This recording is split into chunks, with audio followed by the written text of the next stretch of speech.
পুরীধামে তখন গভীর রাত, যে রাতে ভক্ত ও ভগবান মিশে এক হয়ে গেলেন।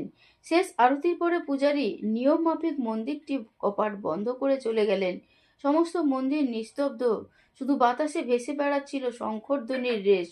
কিন্তু পরদিন ভোরে কপাট খুলতেই সবাই স্তব্ধ।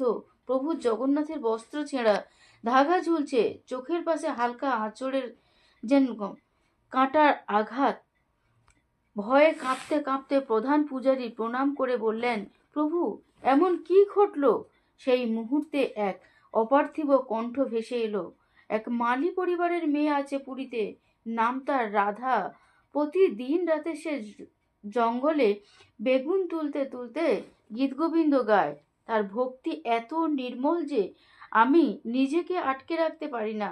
তার কণ্ঠস্বরের টানে আমি প্রতি রাতে তার পেছনে ছুটে যাই। পরে কাঁটার ঝোপে আমার বস্ত্র ছিঁড়ে যায়, কিন্তু তার ভক্তির আনন্দে আমি কোনো ব্যথা অনুভব করি না। পূজারী বিস্ময়ে রাধাকে মন্দিরে ডেকে পাঠালেন। নম্র কণ্ঠে বললেন, মা, আজ থেকে তুমি এখানেই প্রভুর সামনে গান গাইবে। রাধা গাইতে শুরু করলো। চোখ ভিজে উঠল, কণ্ঠ কেঁপে কেঁপে উঠল, তবু ভক্তি একটুও টলেনি। হঠাৎ সে কাঁদা থেমে গেল। এগিয়ে এসে অশ্রু ভরা চোখে প্রভুর জগন্নাথ দেবকে জড়িয়ে ধরল।